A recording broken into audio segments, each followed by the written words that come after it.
You might remember this better than I do, actually. Okay, something about a flat top, that's all I know. 1, 2, 1, 2, 3, 4. Come together right now over me.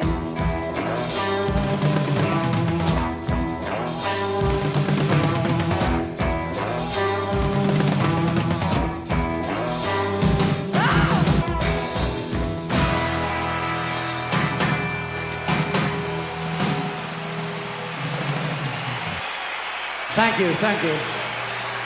I nearly got all the words right, too. I'll have to stop writing those daft words, man. I don't know what I'm saying.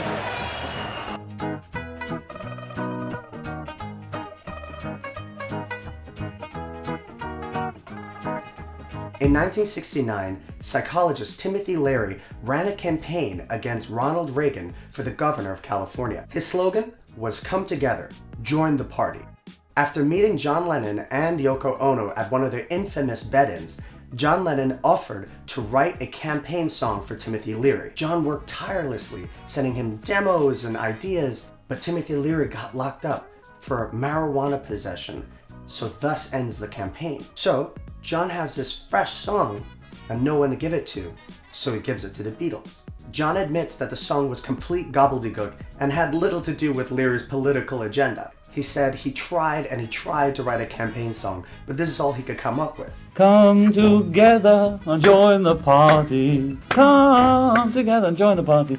You know, for Leary, might give peace a chance, chant along thing. John says he took some of the musical cues from Chuck Berry's You Can't Catch Me, even using one of the lines, "Here come old flat top." Here come old flat top, he was moving up with me. But as usual in this new world, John got sued. The publisher of Chuck Berry's song took him to court, and John, trying to avoid a long, arduous lawsuit, settled. John says he could have just changed the line to "Here come old Iron Face," and he had probably gotten away with it. Then again, Chuck Berry did kind of get screwed over by big bands in that time, so I sympathize with him. He pretty much invented that iconic opening to Johnny B. Good.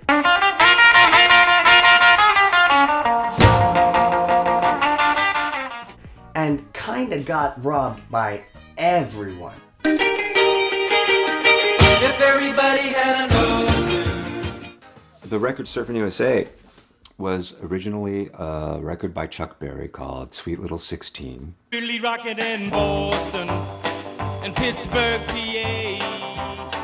Brian just adapted that song to put the words to Surfing USA. They both versions named all the cities and everything, so we thought that would be clever. Chuck Berry wasn't really happy with that version of his song because, first of all, I believe that his name wasn't on the record, but I believe Chuck was pissed about that, rightfully so.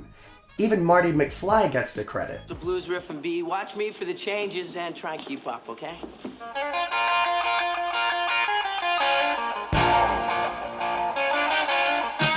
Barry, you know that new sound you're looking for? Well, listen to this. Poor Chuck. So that opening to Come Together, beautiful, groovy, very memorable.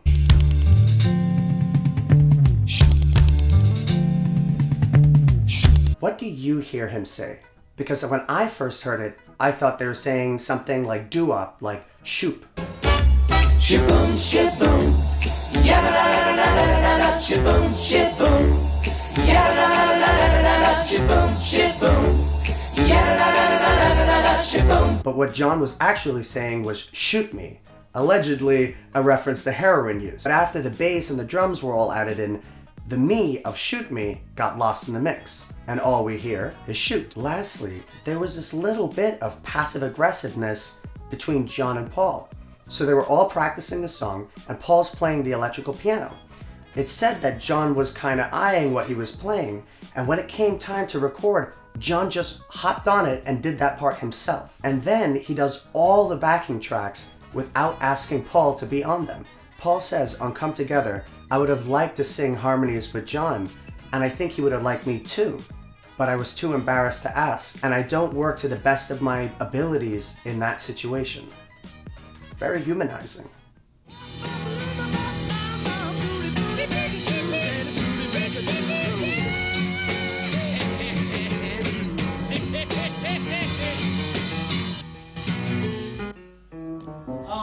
string straight away. So